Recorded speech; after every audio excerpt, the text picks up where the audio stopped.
hermanos. Entonces,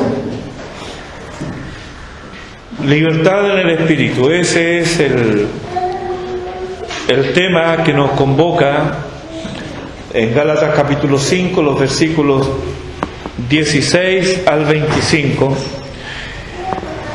El domingo pasado hablamos de ¿quién tiene el control? Esa fue la pregunta. ¿Quién tiene el control? Y este domingo vamos a hablar de cuándo se pierde el control, los versículos 19 al 21. Y vamos a darle una nueva lectura para refrescarnos estos versículos. Y manifiestas son las obras de la carne, que son adulterio, fornicación, inmundicia, lascivia, idolatría, hechicerías, enemistades, pleitos, celos, iras, contiendas, disensiones, herejías, envidias, homicidios, borracheras y orgías y cosas semejantes a esta, acerca de las cuales os amonesto, como ya os lo he dicho antes, que los que practican tales cosas no heredarán el reino de Dios. Aquellos que han enfrentado a un psicólogo en una entrevista laboral, tal vez se encontraron con esta pregunta: ¿cuál es su peor defecto? La primera vez que me topé con esta pregunta, me detuvo bastante tiempo. ¿Qué querría decir? O sea, ¿realmente quiere escuchar lo que había en mi corazón? Creo que quien me entrevistaba en ese entonces era más inexperto en su área que yo buscando trabajo. O definitivamente no tenía idea, no conocía lo engañoso y perverso que es el corazón humano. Porque este que me entrevistaba debió saber lo que popularizó el Dr. House. Todos mienten. Y él no se hace otra cosa que eco de Romanos 3:4, donde nos dice: sea Dios veraz y todo hombre mentiroso. Cabe preguntarnos, ¿los creyentes también? A veces como que estamos dispuestos a tomar estos versículos y aplicarlos al que no conoce al Señor. Sea Dios veraz y todo hombre mentiroso. Pero cuidado, eso no me deja fuera bien. Los creyentes también. El domingo pasado vimos que nuestra naturaleza pecaminosa nos acompañará ¿hasta cuándo? Hasta el momento en que seamos glorificados. Pero también sabemos que debemos obedecer el mandato de andar en el Espíritu, que nos dice el apóstol aquí en el versículo 16. Por lo tanto, al obedecer el mandato vamos a experimentar conflicto. Son deseos que se oponen entre sí, como se oponen los polos opuestos de un imán, ¿cierto? Que ellos se repelen, jamás se unen, se repelen entre sí. Perdón, no los polos opuestos, los polos de igual signo, se repelen entre sí, jamás se unen. Sin embargo, ahí está el imán.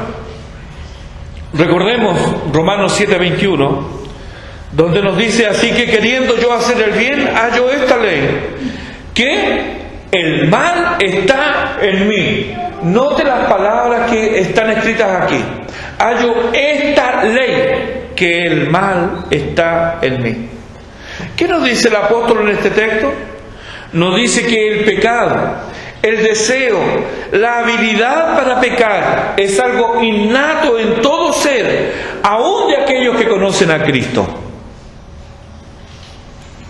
La idea del buen salvaje de Rousseau, de que el hombre nace bueno e inocente, esta idea de Pelagio, ideas populares hoy día, ¿cierto? Que los hombres, no, el hombre es bueno.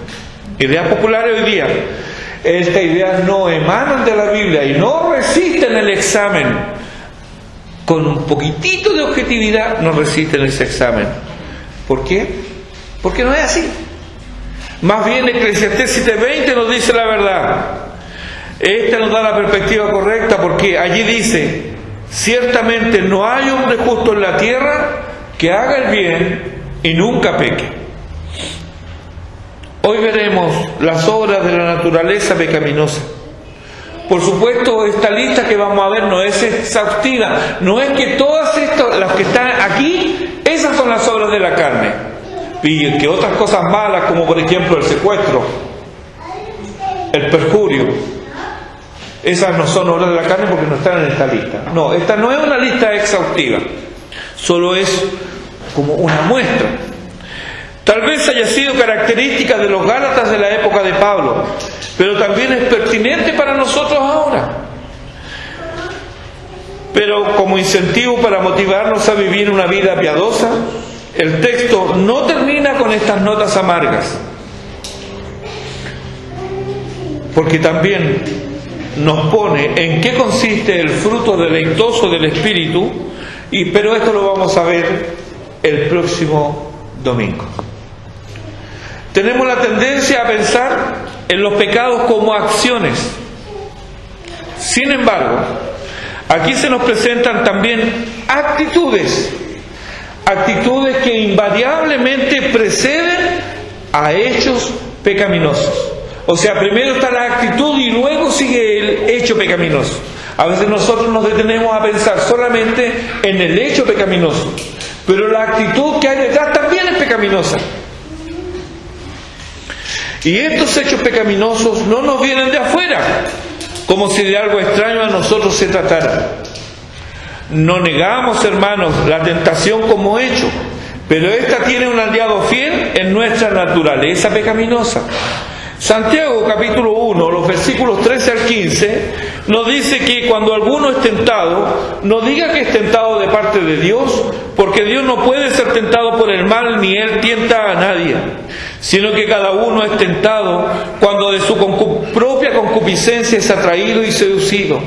Entonces la concupiscencia, después que ha concebido, da a luz el pecado, y el pecado, siendo consumado, da a luz la muerte. El apóstol Santiago repite aquí lo que antes ha dicho el Señor en Marcos capítulo 7 versículos 20 al 23. El Señor dice: lo que del hombre sale, eso contamina al hombre, porque de dentro del corazón de los hombres salen, ¿qué es lo que sale? Los malos pensamientos, los adulterios, las fornicaciones, los homicidios, los hurtos, las avaricias, las maldades, el engaño, la lascivia, la envidia, la maledicencia, la soberbia, la insensatez. Todas estas maldades de dentro salen y contaminan al hombre. Esto lo dijo el Señor. De manera que nadie puede disculparse, pues, como el versículo 19 nos dice, y manifiestas son las obras de la carne. Eso nos dice el texto. Al decir que son manifiestas, es que no son evidentes, están a la vista de todos, no se pueden negar. ¿Y qué es esto que es manifiesto? Las obras de la carne, el texto lo dice. Es decir, nuestra naturaleza pecaminosa trabaja en estas cosas para llevarlas a cabo en cuanto tenga la ocasión propicia. Note la diferencia. Cuando habla de estas cosas, habla de las obras, habla de un trabajo. En cambio, cuando habla de estas virtudes, luego a partir del versículo 22, nos dice que no es obra, sino que es fruto. Y por el fruto no se trabaja, porque el fruto sale del árbol, es natural a su especie. ¿Cierto? Un naranjo naturalmente, ¿qué va a dar? Naranjas.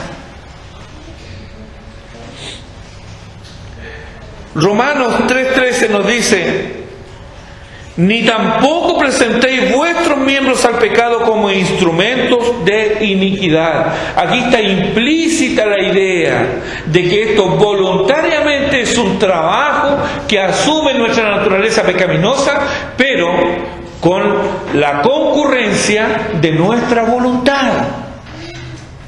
Voluntariamente accedimos a estas cosas. es un actuar deliberado y voluntario, que es la vida normal y continua de los incrédulos, pero es anormal en la vida de los creyentes, ya que ellos viven en el Espíritu y tienen el poder para no dejarse dominar. Notemos que es algo anormal. No decimos que es algo inexistente, porque ahí estaríamos mintiendo. Es algo anormal. Cuando andamos en el Espíritu, podemos evitar todas estas conductas, pero si cedemos al control de la carne, podemos ser víctimas de cualquiera de ellas. No existe el creyente a quien su naturaleza pecaminosa no incite repetidamente a pecar. Pero una cosa es ser tentado por la carne y caer, y otra muy distinta, ceder a la carne y hacer lo que ella quiere sin ningún temor ni remordimiento y seguir pecando. Son dos cosas muy distintas. Los cristianos también caen y hacen lo que quiere su naturaleza pecaminosa. Pero ¿cuál es la diferencia? En que cuando el creyente cae aquí hay arrepentimiento, hay un volverse del pecado, hay un dolor por haber fallado. No hay una justificación, no hay una racionalización del pecado. No, ahí podemos distinguir nosotros el que es creyente del que no lo es. Tal vez ambos van a la iglesia, tal vez ambos de niños conocen los signos, conocen las escrituras, ambos, pero uno peca y se arrepiente, se duele, pide perdón y se aparta del pecado, y el otro peca y vive en él, primero lo tapa y cuando ha descubierto le da lo mismo, sigue en su andar. En uno Dios ha obrado, en este otro no, este otro es un impío, es un religioso solamente. David, un hombre conforme al corazón de Dios, y esto no lo decimos nosotros, Dios dice que es un hombre conforme a su corazón, pero él cayó en adulterio. Pero él negó a su Señor. ¿No fueron estos pecados cometidos con el propósito de desafiar a Dios? Ambos pecaron, pero no fueron cometidos con el propósito de desafiar a Dios, sino que ambos cayeron por su humana debilidad. Cuando fueron convictos de pecado, no continuaron en ellos, sino que se arrepintieron. Ahí está la diferencia, el arrepentimiento. Se volvieron al Señor, y así lo hará todo creyente.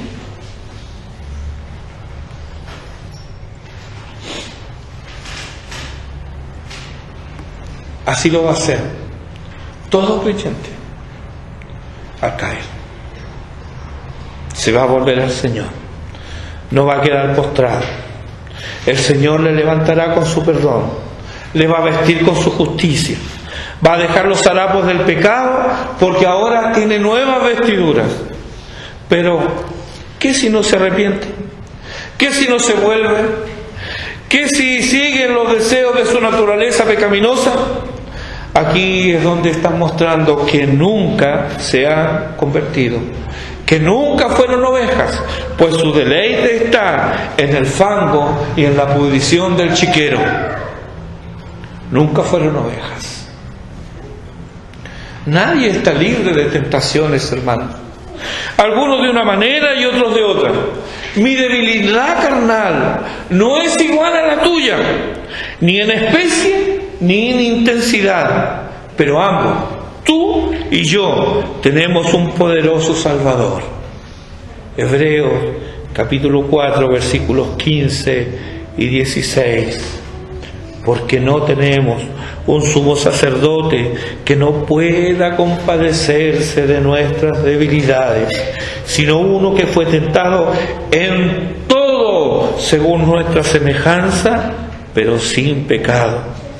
Acerquémonos, pues, confiadamente al trono de la gracia para alcanzar misericordia y hallar gracia para el oportuno socorro. Nuestro glorioso Señor, Él es paciente con los ignorantes y con los extraviados. Él se acuerda que somos polvo. Él sabe que somos débiles.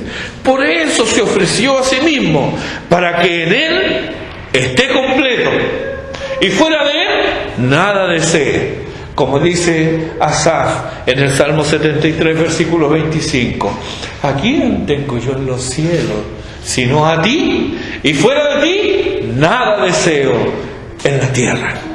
En Él, en Cristo, estoy completo. Y cuando estoy en Cristo, nada de la tierra me atrae. Volviendo a nuestro texto, el apóstol enlista 17 obras, 17 trabajitos, peguitas diríamos nosotros, changuitas diría el argentino. ¿Cuáles son estas? Obras, trabajitos de la carne, que a su vez pueden ser agrupados bajo 4 ámbitos. El primero, el ámbito sexual. El segundo, el ámbito religioso. El tercero, el ámbito de las relaciones sociales. Y el cuarto, de la intemperancia. Vamos a ver primero el del ámbito sexual. En el versículo 19 nos aparecen, ¿cierto?, en sus Biblias: adulterio, fornicación, inmundicia, lascivia. Eso lo está en sus Biblias, ¿verdad? Aquí debo hacer un paréntesis, espero que no muy largo. Aunque poseo muchas versiones de la Biblia en español, tanto católicas como evangélicas, sin embargo, prefiero en mi uso y lectura la Reina Valera del 60. No desconozco los argumentos en contra de la misma. Pero si esta es una versión tan mala como algunos pretenden, yo me pregunto, ¿por qué Dios la bendijo tanto? Si esta es una generación tan mala, si esta traducción es tan mala, ¿por qué entonces al amparo de ellas tanto han venido al Señor? Por otra parte, ¿por qué las generaciones actuales de cristianos, con tanta tecnología, con Biblias sencillas de leer, se fija que está todo orientado al consumidor ahora? Ah, no, es que es muy complicado leer vosotros, como que no se entiende. Está bien, hay algunas palabras que a lo mejor no entendamos. Por ejemplo, calcañar, a lo mejor, ¿qué será calcañar? Bueno, aquí hay un diccionario. Ahora, yo no sé usted, pero yo tengo la costumbre de siempre andar con un lápiz, porque ando siempre con un libro, y en los libros siempre me encuentro con alguna palabra que no sé qué significa. Entonces la anoto, y cuando llego a mi casa, ¿qué es lo que hago? Voy a un diccionario, ¿qué significa esta palabra? El otro día estaba hablando con el médico cuando salió de operar a mi suegra, y me dijo que cuando ya esto se va a dejar de complejizar. Mira, una palabra que yo no usaba, complejizar, viene de complejo. Qué interesante, aprendí una palabra nueva. Entonces con la Biblia también, si hay una palabra que no entendemos, vamos a un diccionario. Pero no me vengan con eso de que no, es que es una Biblia de más sencillo, para el más sencillo entendimiento. Y la verdad, hermano, que debemos pensar, debemos reflexionar. Bueno, esta generación con tanta tecnología, con Biblias sencillas de leer y que algunos les ponen con los mejores manuscritos, pero sin embargo, esta misma generación es una generación tan débil espiritualmente. Los avivamientos y las misiones han ido de la mano con esta Biblia. Y aquí, en el versículo 19, Casiodoro de Reina, ¿quién fue Casiodoro de Reina? El primero que tradujo toda la Biblia al español. ¿Dónde conoció toda la Biblia? Él la conoció, no conoció toda la Biblia, conoció el Nuevo Testamento de un contrabandista, Julián Hernández, alias el Julianillo, que andaba arrancando de la Inquisición, y entre esas escondites que tenía estaba el convento donde estaba Casiodoro de Reina y Cipriano de Valera. ¿Les suena? Ellos estaban en ese convento y conocieron el Nuevo Testamento griego en español, editado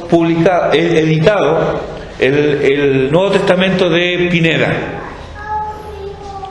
Y luego él se convierte al Señor y comienza a traducir en España, comienza a traducir toda la Biblia al español, para que el pueblo español tenga la Biblia en su propio idioma. Tiene que arrancar de España, va a Europa, está un tiempo en Suiza, luego vuelve a Inglaterra, después va a Bélgica y finalmente ahí termina muy pobre, pero consigue, y en septiembre de 1569 sale la Biblia de Casiodoro de Reina. Cuando Casiodoro de Reina tuvo ante sí los manuscritos y estaba escribiendo, estaba traduciendo la Biblia, él dudó, pero finalmente puso la palabra adulterio, porque en algunos manuscritos estaba y en otros no, pero él la puso. Por eso que usted lee ahí en el versículo 19 que manifiestas son las obras de la carne que son adulterio. Ese es el primero que aparece. Lo mismo Cipriano de Valera, en 1602 él revisa el trabajo de Casiodoro de Reina en 1602, igual en la revisión de 1862, en la revisión de 1909, en la de 1960, que es la que usamos mayoritariamente en Hispanoamérica, en la de 1977 y en la versión moderna de Pratt, que es una que es muy difícil de conseguir. La Reina Valera actualizada la pone al pie de página, y la Reina Valera 1995 la pone con nota, igual que la Biblia textual. ¿Qué significa eso? Que está el texto de la Biblia y luego abajo pone una notita. ¿Qué es lo que dice la notita? Esto no está en los mejores manuscritos. Sin embargo, la del 95 entonces la pone con nota al final del texto. La Biblia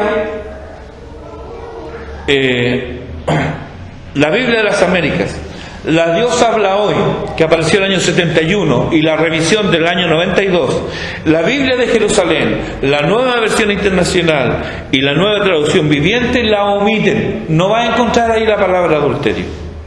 Sin embargo, la Reina Valera contemporánea, que es del 2011, que es la última, esa sí la tiene. Entonces uno se pregunta, bueno, ¿y por qué está allá hasta el 77 duró? ¿Y qué pasó con las del 95? ¿Por qué le ponen una nota si en la del 2011 aparece sin ninguna nota? Uno tiene que hacerse esas preguntas. Por eso que para el estudio y mi lectura uso la Reina Valera del 60.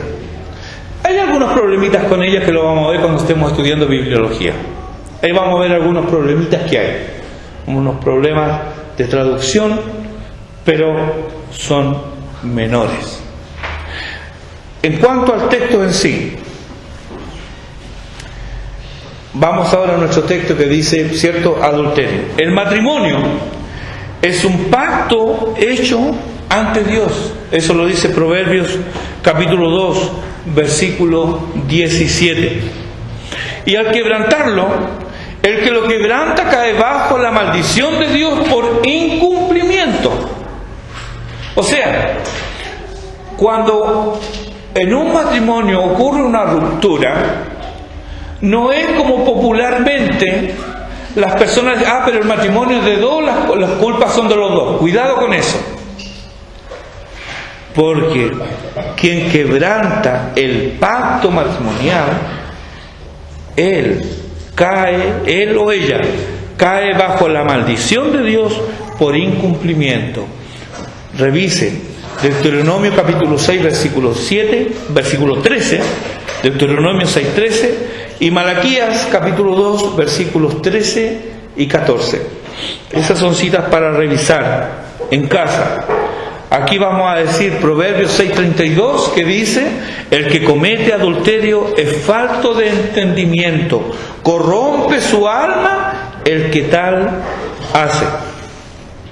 Siempre le doy gracias al Señor, porque mi abuelo fue el primero que insistió, junto con regalarme Proverbios 6:32, junto con regalarme la Biblia cuando cumplí 10 años, Él me hizo leer Proverbios capítulo 6 y siempre me hacía hincapié de los versículos 20 en adelante. Hijo, léalo, le va a hacer bien. Lo recomiendo también. Proverbios capítulo 6 del versículo 20 en adelante. Sigamos adelante. Fornicación es la segunda palabra que nos aparece aquí.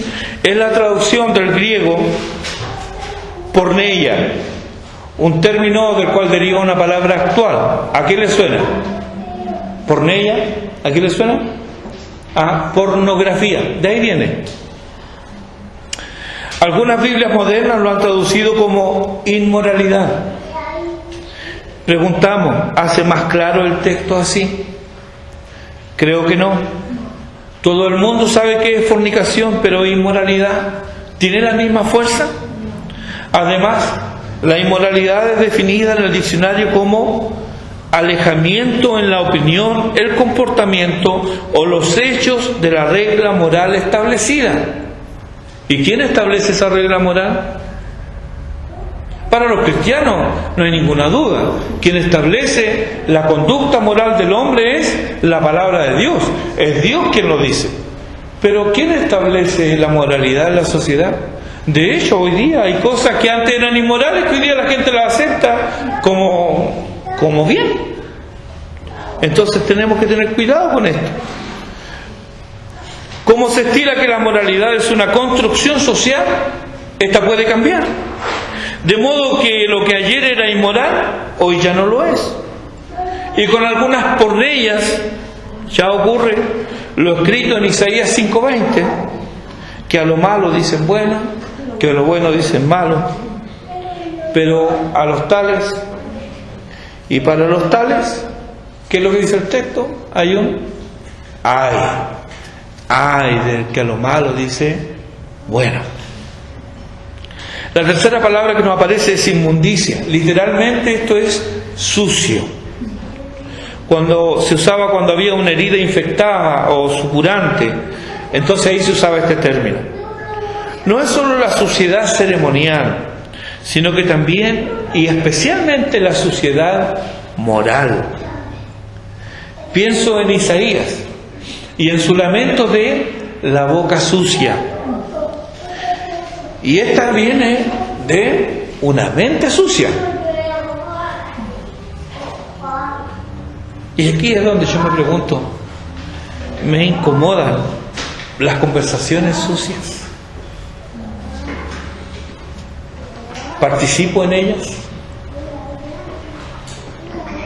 ¿Qué tal con lo que vemos? ¿Es sucio? Este es otro tipo de trabajito de la carne.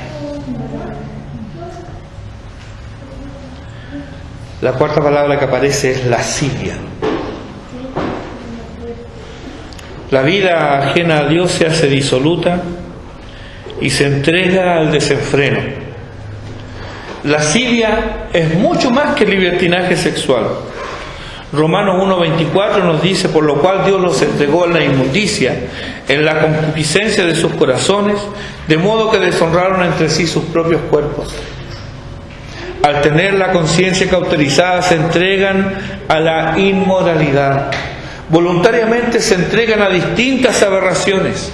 La historia de estos desvíos, tanto en la cultura greco-romana como en la cananea y en la cultura amerindia precolombina, antes que llegara Colón, cuando los historiadores han buscado cuáles eran esas culturas, se encuentran sorprendidos por los aberrantes, las cosas aberrantes que hacían. El desenfreno, la indecencia y la inmoralidad hacen que se acelere el juicio de Dios sobre el hombre, y ha sido la causa de que estas civilizaciones se perdieran podridas por dentro. El Imperio Romano no cayó porque atacaron los vándalos, no. El Imperio Romano cayó podrido por dentro, por su corrupción moral. Vamos ahora al segundo grupo, que son las palabras que tienen relación con lo religioso. Hay solo dos términos en el versículo 20, que son idolatría y hechicerías, y tienen que ver con la religión de factura humana. No hay muchas religiones, hay solo dos: la religión divinamente revelada y la religión humanamente fabricada. Idolatría se refiere a toda religión donde el esfuerzo humano cuenta. Es un reemplazo del Dios verdadero, una sustitución por dioses falsos. Y estos no solo son los tallados o fundidos, sino que también los imaginados. Mucho me temo que algunos mal llamados cristianos solo son idólatras.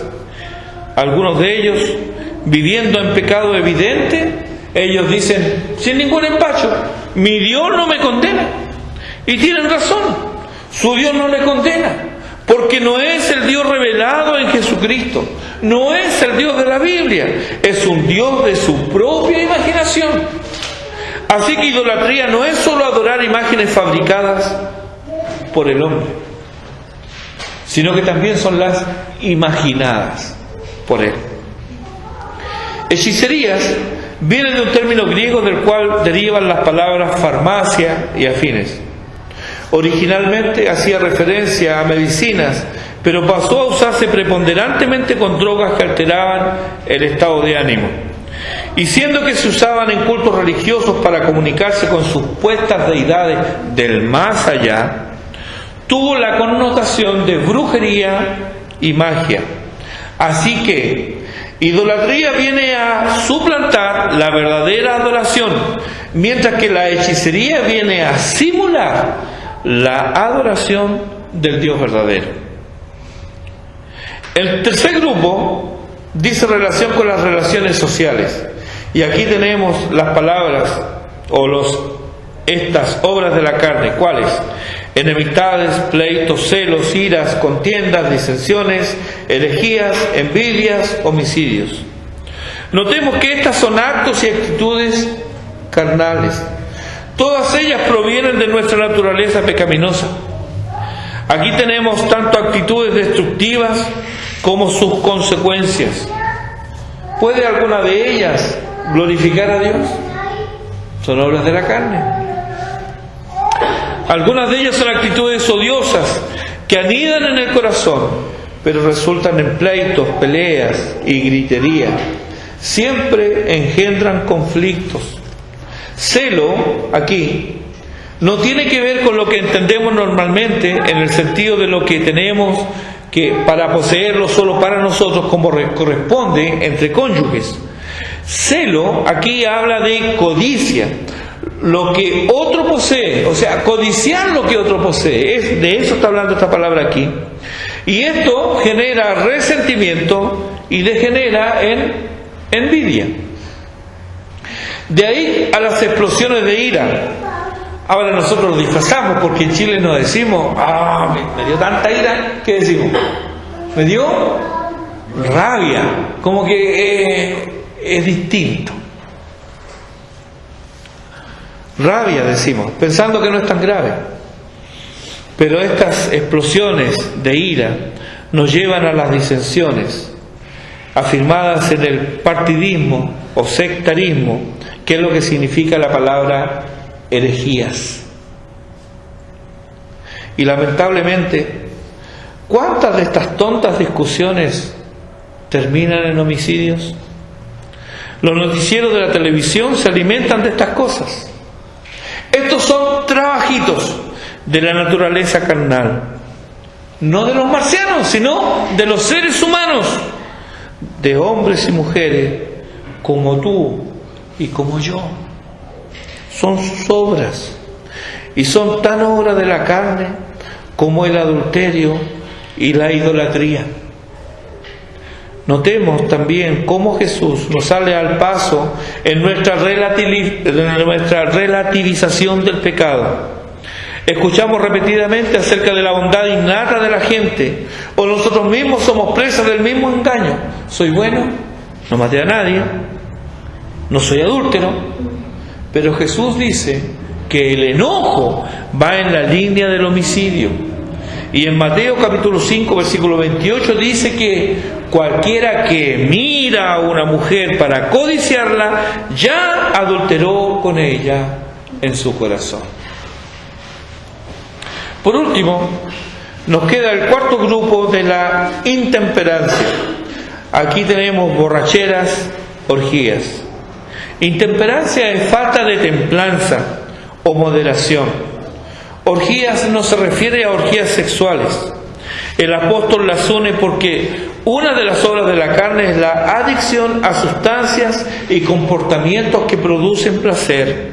Y los gálatas, tanto como los corintios o cualquier gentil de esa época, en los cultos a sus deidades, terminaba fuera de sí o exhausto luego de un entusiasmo frenético producido por los excesos de la bebida y otras sustancias. Recordemos, eran paganos, pero en esos cultos había presencia no solamente de alcohol, sino que también de drogas. En las culturas amerindias lo mismo. Hace un tiempo atrás un documental sobre la cultura chavín en el Perú, lo mismo. Así que aquí no tenemos otra cosa más que el abuso de sustancias, y es otro tipo de obra de la naturaleza pecaminosa. Una de las cosas que se desprende de esta larga lista es que Dios no hace las distinciones que nosotros hacemos. Para nosotros, a un borracho y un drogadicto no le espera otra cosa sino el infierno.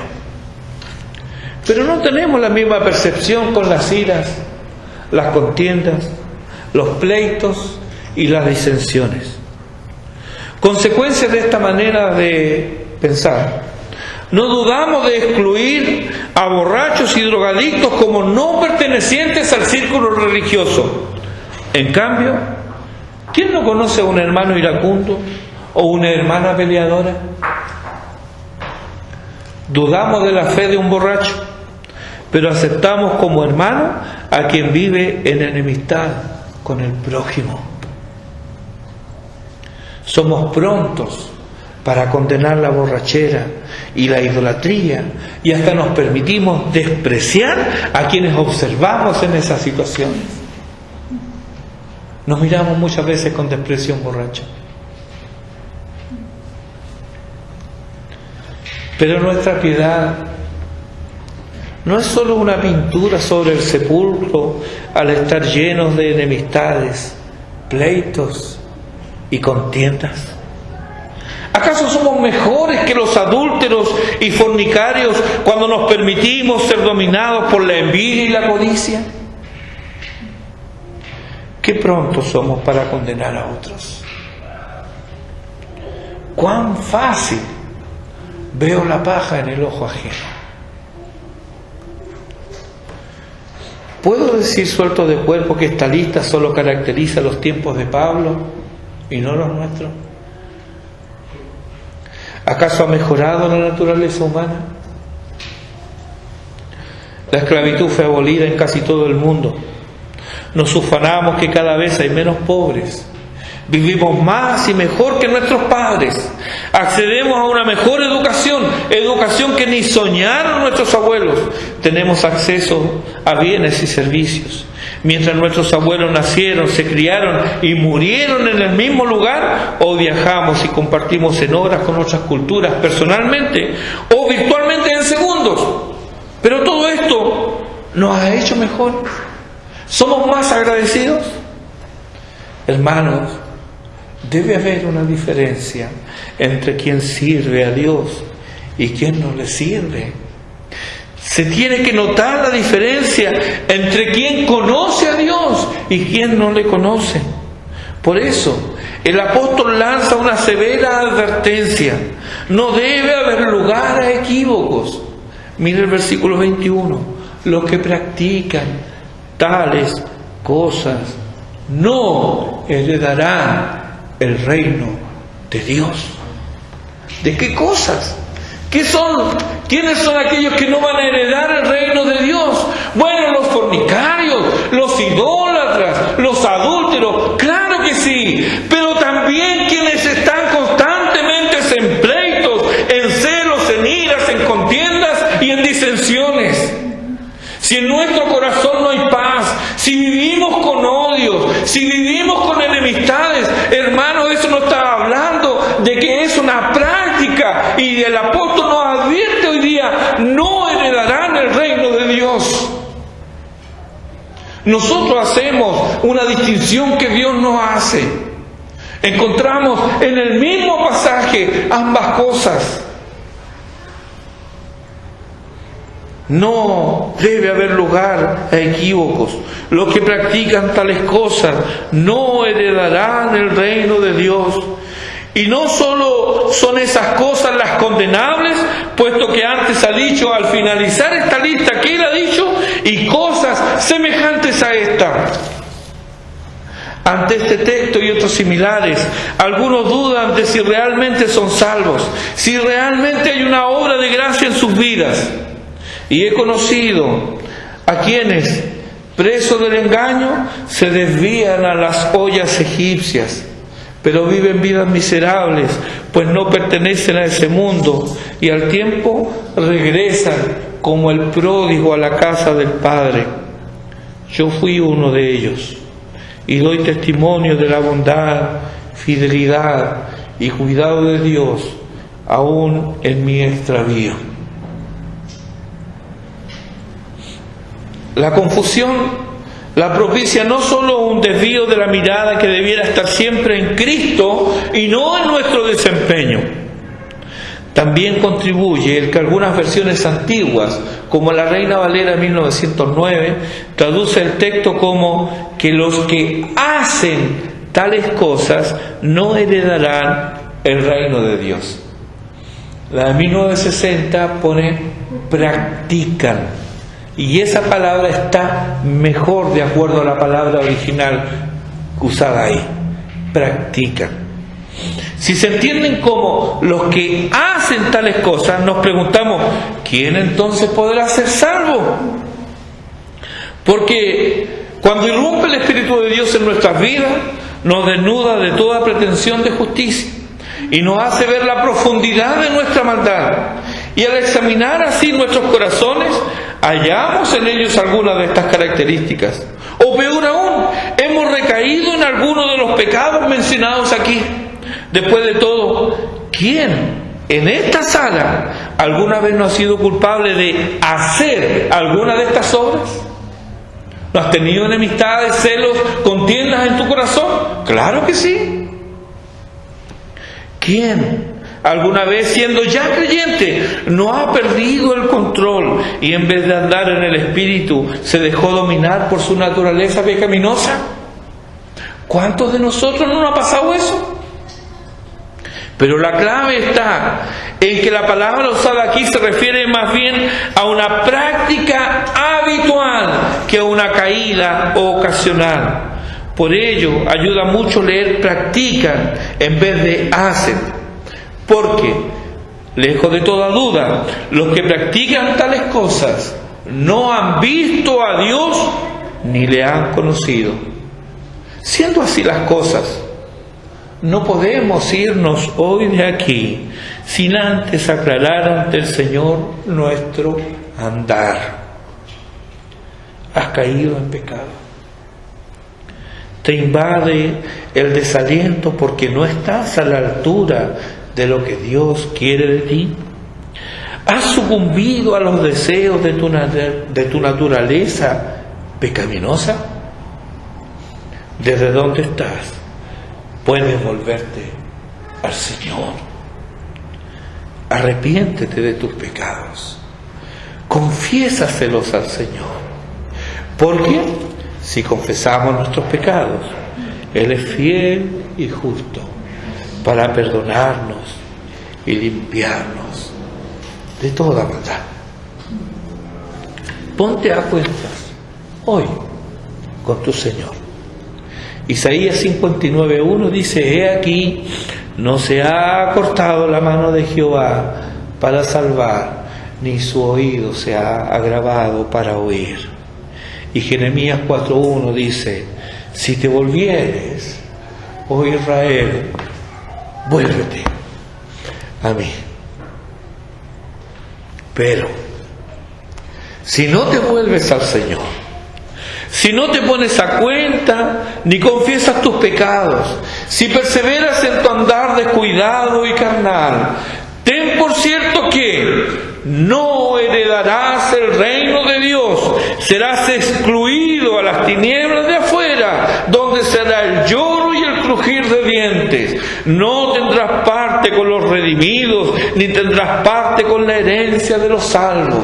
Has dicho en esta tierra: sea hecha mi voluntad, y así será por la eternidad, eternamente enemigo de Dios. Ante la presencia de Dios serás descubierto como un idólatra y escucharás la amarga sentencia: nunca os conocí. No esperes ese momento. Escucha, 2 Corintios capítulo 5, versículo 20. Así que somos embajadores en nombre de Cristo, como si Dios rogase por medio de nosotros. Os rogamos en nombre de Cristo, reconciliaos con Dios. Al que no conoció pecado, por nosotros lo hizo pecado, para que nosotros fuésemos hechos justicia de Dios en él.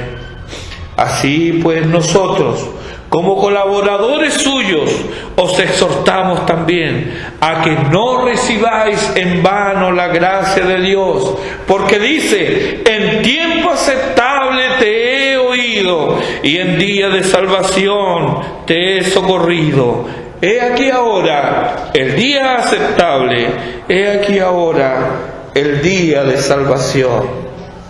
Que así sea, en el nombre de Cristo. Amén. Oremos.